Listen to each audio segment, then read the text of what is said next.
We will do one big comprehensive problem from chapter 14 where we will calculate all these ratios. So you need to know all these formulas. So here, if you check your blackboard, I created this formula sheet and we're gonna use one example from our textbook, which is E1421A, and we will use this information which is given here, 2 years balance sheet and an income statement, and we will calculate all these ratios.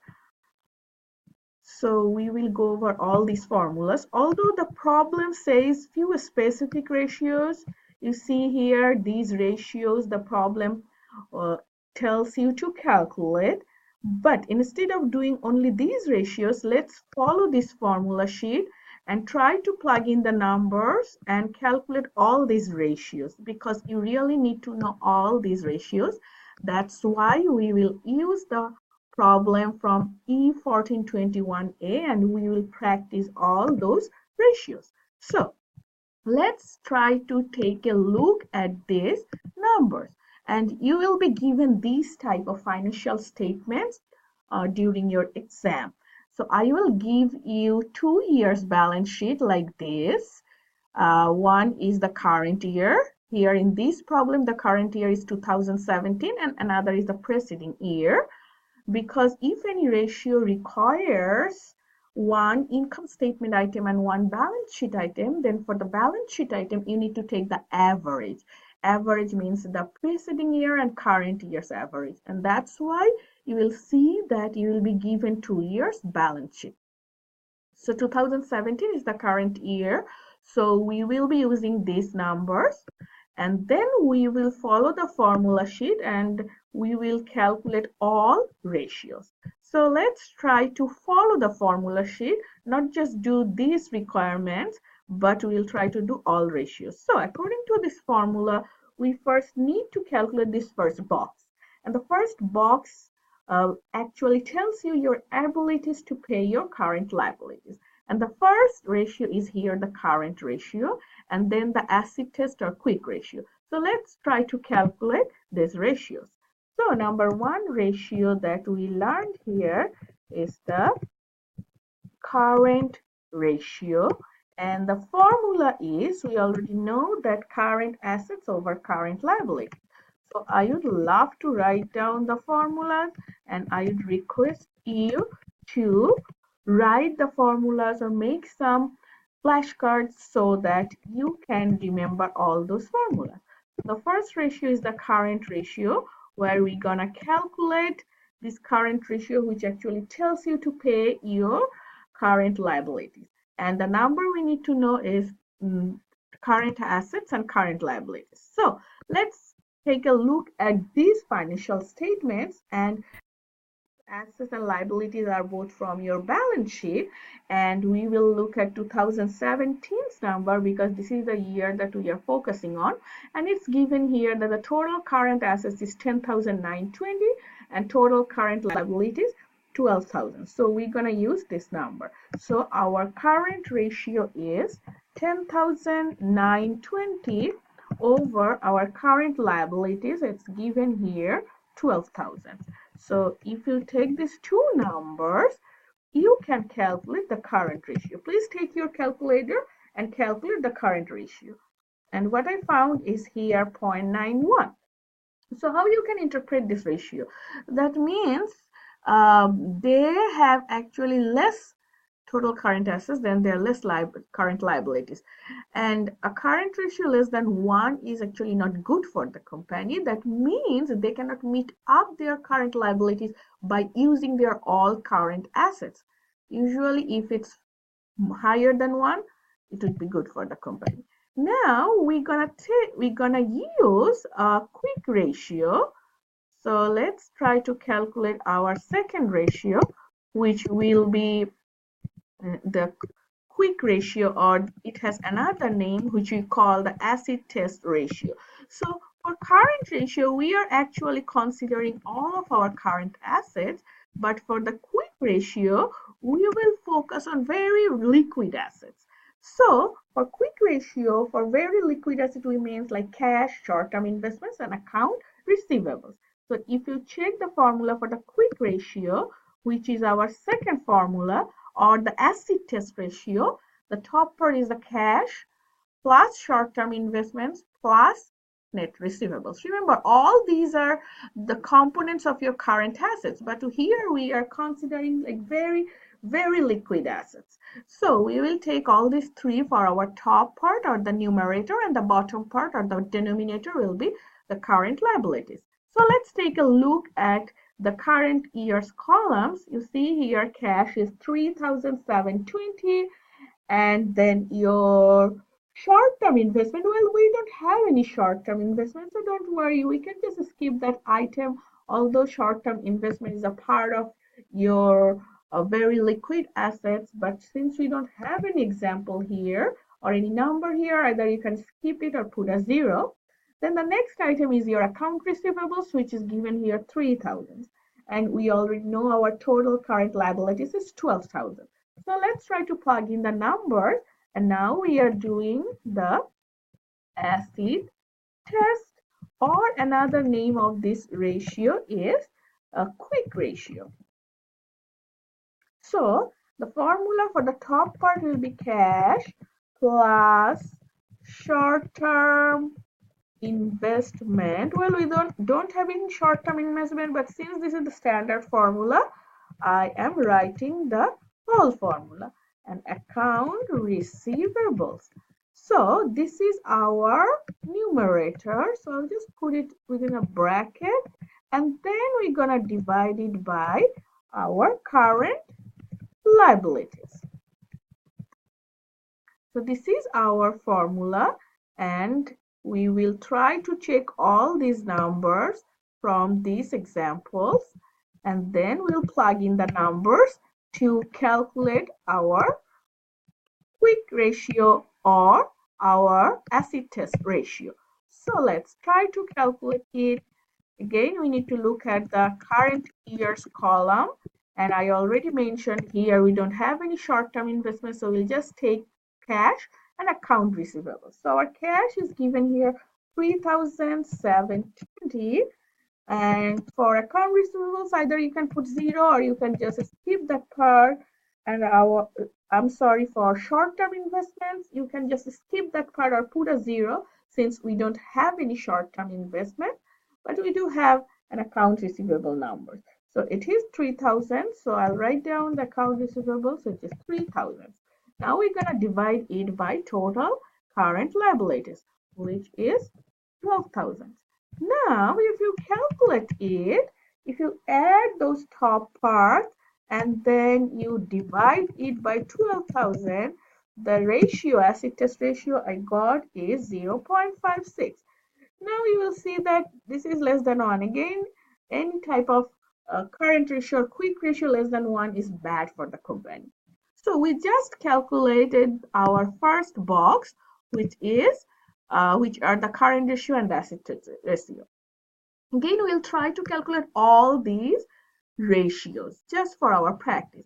Now our second box, this group of formulas actually tells you your ability to sell inventory and collect receivables. So let's try to calculate these three ratios: inventory turnover, account receivable turnovers, and days sales in receivables. So first we will calculate the inventory turnover. Again, we are trying to do all ratios just for our practice, but of course we're gonna use the numbers from this problem, which is E1421A. So let's try to do the inventory turnover ratio. So this ratio is actually, this ratio tells you how many times your inventory on an average of your turnover. So if you check the formula is given here. Inventory turnover ratio is cost of goods sold over average inventory. Again, inventory is from the balance sheet, cost of goods sold is from your income statement. So for the balance sheet item, we're going to take the average. That means we will calculate the 2 years average. So let's write down the formula first. Our formula for calculating inventory turnover is cost of goods sold over average inventory. Now we're going to take a look at the problem and we will calculate our numbers by plugging in all those information. So let's look at the problem. What is our cost of goods sold? Again, cost of goods sold is an income statement item. So let's take a look at this income statement. It's a little bit hazy, but I believe it's 5,120. So our cost of goods sold is 5,120. And for inventory, you will see here that our 16th inventory is 1,300 and our 17th or current year's inventory is 1,900. So we're going to take these two inventory numbers and we'll calculate the average. Cost of goods sold. Let's write it down. Cost of goods sold, again, it's a little bit hazy, but I can read it since I do have my textbook in front of me. It's 5,120. And your average inventory, you need to take the average of these two. This is our inventory numbers. That means I'll take the average of 1,900 plus 1,300, and then I will divide it by 2 again. So just to separate you, I'm using another bracket so that you understand that this is your entire bottom part or the denominator. So this is how you're going to calculate your average inventory. Now, if you take this average, I think it's 1913, you'll get 1,600. Or you can use your calculator and you can do all calculation by using your calculator. So now if you do these numbers, I found my inventory turnover ratio is 3.2. Now let's do the next ratio, which is our number 4 ratio is account receivables turnover.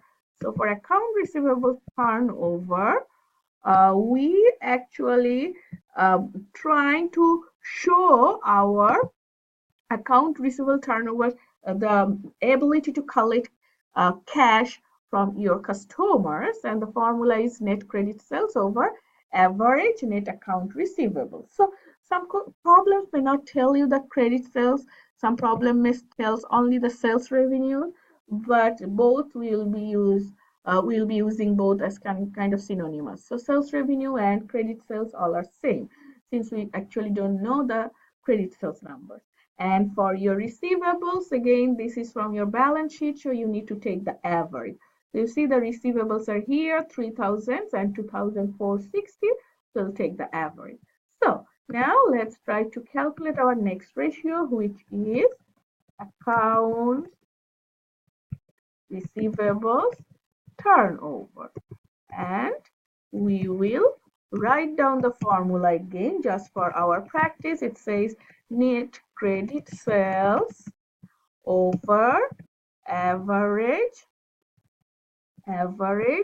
net accounts receivables. It's actually nothing, it's your account receivables number, because usually the balance sheet will give you those net account receivables numbers, and we just need to calculate the average thing. So net credit sales, again, we will be using the sales revenue. I believe it's 15,330. Let me check. Yes, it's 15,330 is my sales numbers. And for our average account receivables, we will be taking 2 years account receivables, which you see here, 3,000 and 2,460. So I'm taking 3,000 plus 2,460, then divide by 2, and this entire part is the bottom part or the denominator, so I'm separating by using another bracket. So now I plugged in all these numbers, and now let's calculate. So what I got, if you take these numbers, 15,330, you can do it by using your calculator, or you can just do the bottom part first and then calculate it. I found it's 5.62 times. So again, it is showing the ability of collecting cash from your customers.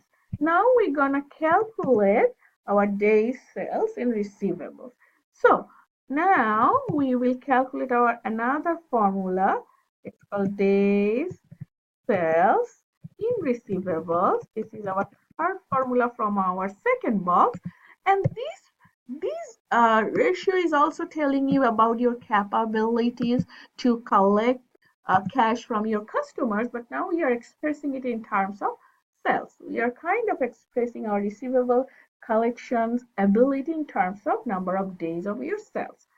And for interpretation, after this, all numbers higher would be the better. Current ratios, of course, more than one is good. Quick ratio also we say more than one is good. But sometimes if it's too high, say for example, more than 2 or 3, too high is not good for current ratio and acid test or quick ratio. Inventory turnover and account receivables both are higher would be the better. But remember, for days sales in receivables, lower is the better, because it says actually how many days it will take to collect the receivables. If it takes too long to collect the receivables from your customers, it's not good. So let's check the formula. I believe the formula is the account receivables, of course, average will take, since it's a balance sheet number, over your 1 day sales. So this is the formula: average account receivables divided by 1 day sales. If you don't know 1 day sales, you just know your total sales, you can divide it by 360. So let's look at the numbers and plug in the numbers. So the formula is the average net accounts receivables over 1 day's sales. So now check your information, which is from 14,721. Our receivable numbers are already given here. It's 3,000 and 2,460. So we're gonna take it here, and of course we need to take the average because it is from our balance sheet. So it is 3,000, and we're gonna add our past years, which is 2,460, and then we'll divide it by 2. So this is how you can calculate your average receivables. We actually did it. This part, average receivables, was our denominator for our previous ratios, or the account receivable turnovers. Now it is our numerator. Now what we're gonna do, we will divide it by 1 day sales. We actually don't know what is my daily sales, but we know our total sales, which is given here 15,330. So we will take this 15,330. Since this is for the whole year sales, I'll divide it by 365 to get the average daily sales. And this is how you will get your bottom part. Now, if you do it, you can do it all using your calculator at a time. I found it's 65 days. That means on an average, the company takes 65 days to collect those receivables from their customers. Remember, for this ratio, it is actually lower would be the better. Now we're going to calculate our ratio, and that's from our third box, box number 3, and that box is actually tells your ability to collect your long-term debt. So to pay your long-term debt, to pay your long-term debt. So this is our third box, and for the third box, you actually need to know 2 ratios. One is the debt ratio, and another is the time interest earned ratio. So for debt ratio, it is total liabilities over total assets. So let me write down the formula, and then we'll plug in the numbers. Since both items are from balance sheet, that's why you actually don't need to take the average. If you see one item is from your balance sheets and one item is from your income statement, then you should take the average. But here, both items are from your balance sheet. So total liabilities over total assets. Now check here, total liabilities. It's actually given here. Remember, total liabilities means your current liabilities plus your long-term liabilities. They gave you the number, it's 19,920, and total asset is also given here, 30,920. So let's plug in the numbers. It's 19,920 over it's 30,920. So if you calculate, I actually found 0.64. That means around like 64% of their assets are financed by using the liabilities. Well, of course, we cannot say whether the company is doing good or bad. We need to compare it with other competitors or the industry average. There is no fixed rule, but generally lower debt ratio is good for you. If you have too high debt ratio, it means that your farm is really financially risky. So lower debt ratio is good, but still it depends on the industry characteristics. Some industry may have like very high ratio, so compared to their competitors and other farms in the industry, they may have a high ratio, but usually higher is actually not good, so lower is the better. Now our seventh ratio is the time interest earned ratio, and this ratio is actually telling you your capacity to pay your interest expense. So times interest earned, or another name in short, you can call it tie ratio, TIE, times interest earned or tie ratio.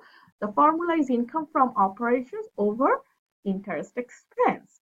So that means the ratio will tell you how many times you actually pay your interest expense by using your income from operation. So let's see the numbers. We need to know our income from operation.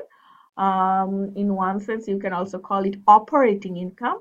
Income from operation and operating income both are same, and it is a little bit like when I scanned it, it's not clear, but it is 7,200. That's your income from operation. Now we will divide it by our interest expense. So interest expense is also given here. It's 300. So let's write down the formula. Our next formula is time interest earned ratio. And we can also call it tie ratio. So I'll also write it down tie within brackets so that you can remember the other short name. So the formula we just saw is income from operation over our interest expense. So let's plug in the numbers. Income from operation or operating income, both are same. So we found it here. It is actually operating income or income from operation is 7,200. So 7,200 divided by our interest expense, it's given here, it's actually 300. So I'm gonna divide in this 7,200 by my interest expense, which I found 300, and the number I found is 24. And you're gonna write it 24 times. That means they can pay their interest expense 24 times by using their income from operations. So the company is really doing well, and higher is the better for the company.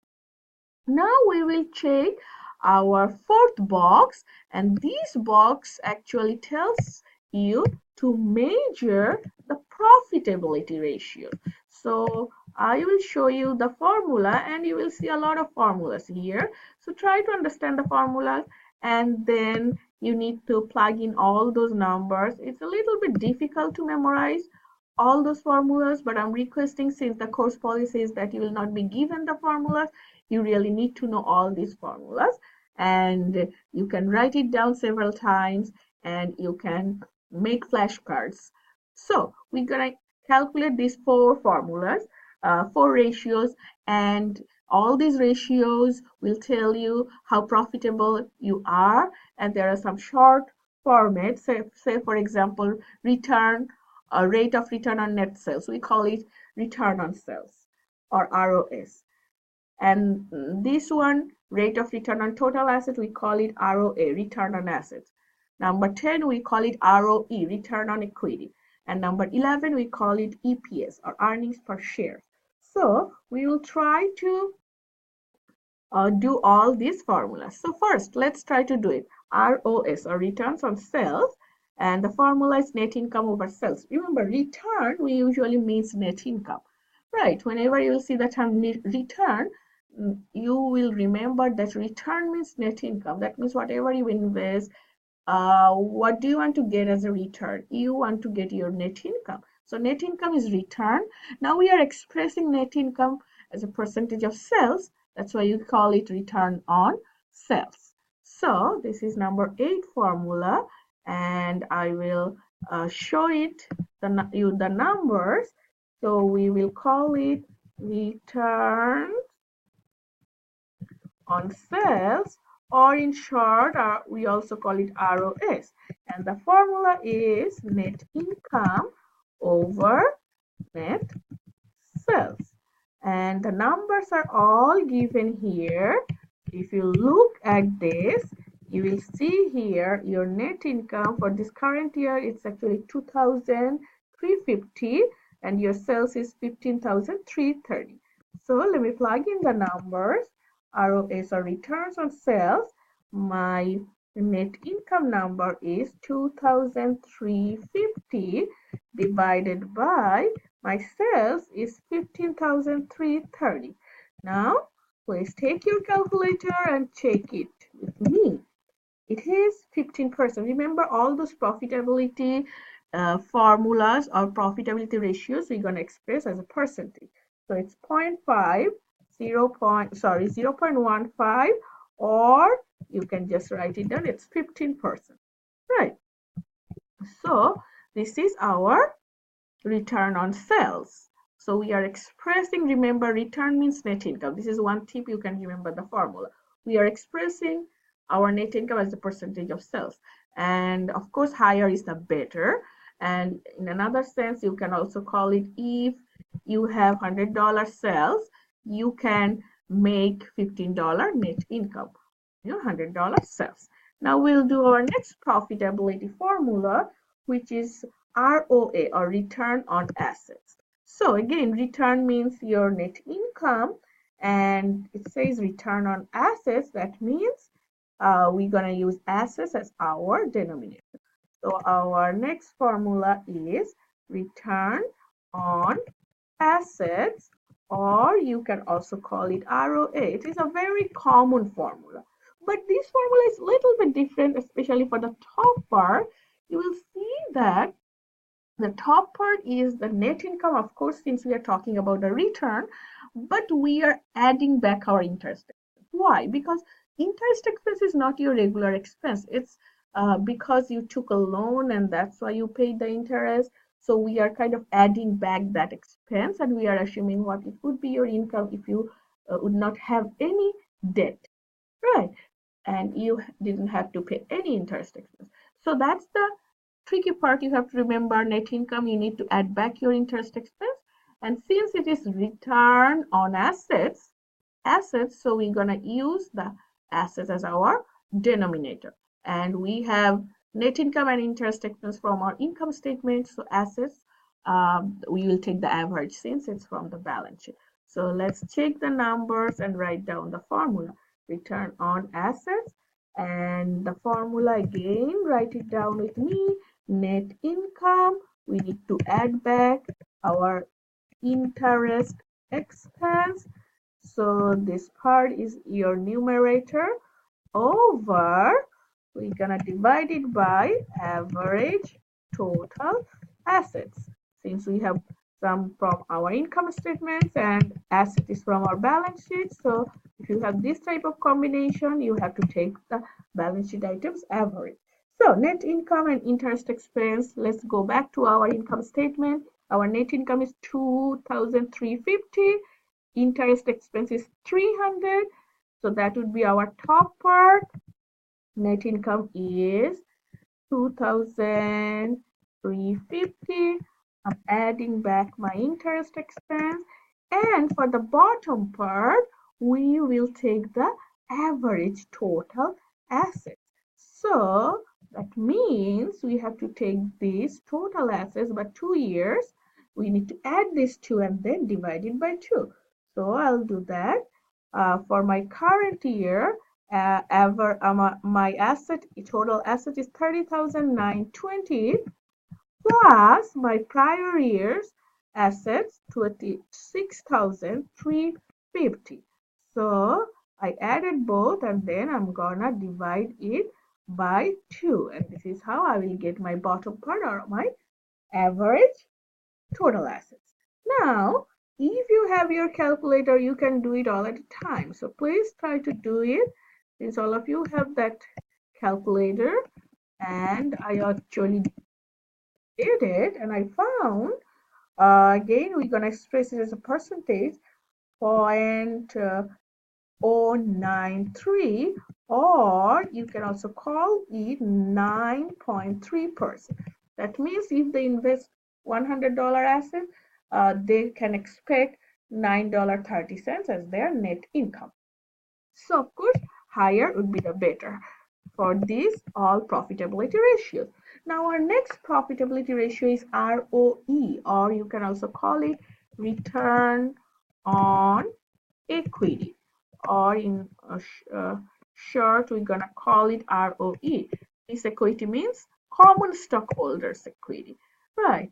And since it's return, of course we'll have the net income item as our top part, and since we are expressing the return as a percentage of equity, so we will use equity as our bottom part. Remember, this return on equity is for the common stockholders equity.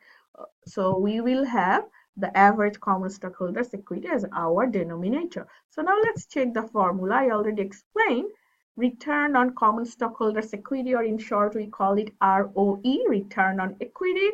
So the top part is net income, but remember we are expressing those net income as a percentage of common stockholders equity. So we will take out the claim from our preferred stockholders. There are two types of stockholders.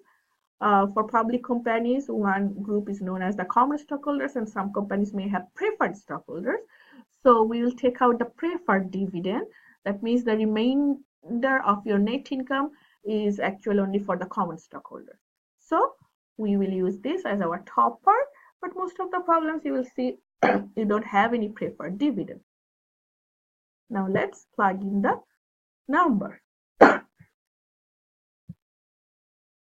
Here, net income, it is actually 2,350. It's here, and there is no information about the preferred stockholders dividend or preferred dividend, but we have little more information. We need to use it for next two ratios, but I don't see any preferred dividend related information. So either you can put a 0 or you can just ignore that part. But let me write down the formula. So the formula is net income minus preferred dividends. That's the top part. And the bottom part is actually average common average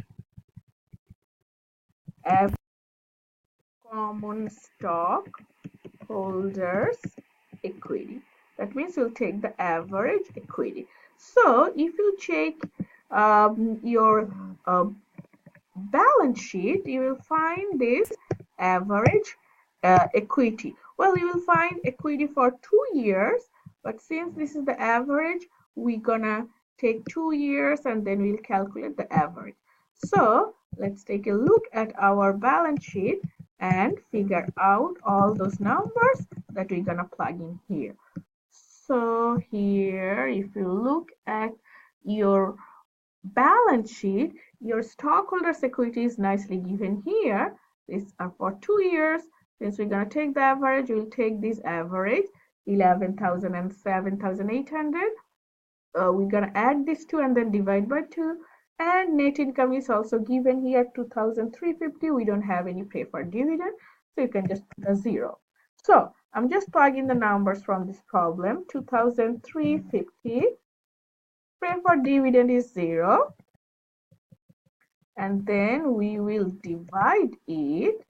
By our average common stockholders equity. So common stockholders equity is actually given here for 2 years. So we're gonna take the average, which is 11,000 plus 7,800 divided by 2. So that's your average stockholders equity. Now, if you use your calculator, You can calculate the numbers. I already did it. I found it's 0.25, or you can say 25%. That means if they issue like $100 common stocks on an average, they can increase their income by $25, excluding the preferred dividends. So this is another profitability formula. Remember, all profitability ratios higher would be the better. Now we'll have our last profitability ratios, which we call is our earnings per shares, or we can also call it EPS. EPS. So earnings per shares. So again, the top part will be our net income, and since this we meant it for our common stockholders, earnings per share of common stock. So we're gonna take out our preferred dividend, and then we'll divide it by number of common stocks outstanding.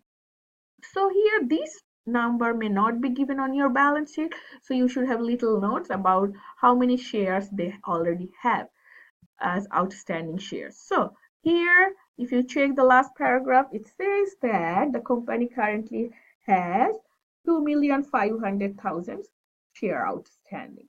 So we will be using this number as our denominator, and net income we already know it's 2,350, but remember all these are in thousands. Since here we are taking the entire number, either you can express it as thousands, or we're going to put 3 zeros next to it to express it as the whole number, and then we'll divide it. So let's try to calculate the EPS.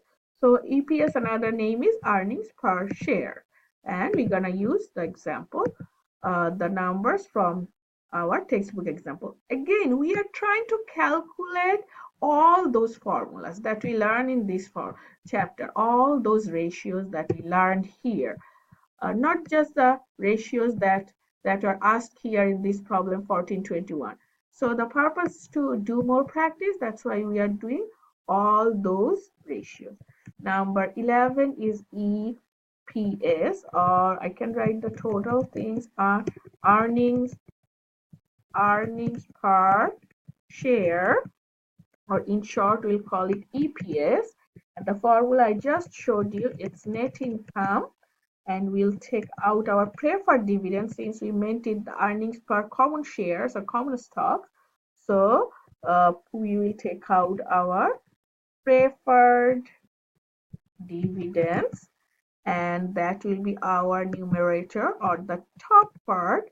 Then we will divide it by number of common stock outstanding. Number of common stocks outstanding. So we will have all these numbers will be given. You just need to plug in the numbers. So net income, again, it's actually in thousands, so we'll take the whole number. We'll try to write it down, the whole text is 2,350,000. That means 2 million. It is 2,350,000. Remember, all these are thousands. Why am I taking this? Because your number of outstanding shares, that it is the actual number. So either you can express it as thousands, or you can take the total number here. So this is my net income. We don't have any preferred dividend, so we can plug in a 0 here, and then our number of common stock outstanding, it's 2,500,000. Now if you take your calculator, your EPS is 94 cents. So for each share, the common stockholders can claim 94 cents income. So this is our last profitability formula. Now for investors, we need to know one more formula, which is really important. It's called the price earning ratio, or PE ratio. So let's take a look at the formula. It's the price earning ratio. It's the ratio between the market price per share and earnings per share. And of course, we meant it here, the common stocks. So let me check the numbers. Now market price is given here. It's $32.90, and you need to divide it by earnings per share. That means the EPS that we just calculated here. EPS is here. That would be our bottom part, and market price per share will be our top part. So let's write down the formula first, then we can plug in the numbers. Our last ratio is price earnings ratio, or in short we call it P/E. P/E ratio. This is the standard term. Okay, so the formula is market price per share over the earnings per shares. And earnings per shares we just calculated it, EPS. Earnings per share. So market price per share, the information is given here. If you read it carefully, it says that for every share, the market price is $32.90. So I'm gonna plug in here $32.90, and our EPS we just calculated, it is 94 cents. So I will take it from my previous calculation or previous ratios, and what I found is 35. And again, it's higher is the better. Now, remember here for this problem, we actually calculated all these ratios just for our practice. So we actually checked our formula sheet that you really need to know, and we calculated all these ratios. But just to get some numbers, I used this example, although the problem actually asked to calculate only few ratios, but we did all ratios. And you really need to know all these ratios for your final exam. And I will give this type of financial statement, which is 2 years balance sheet and 1 year's income statement, current years, and you need to plug in the numbers and you need to calculate all these ratios. It's a little bit long problem, but I hope you will practice it.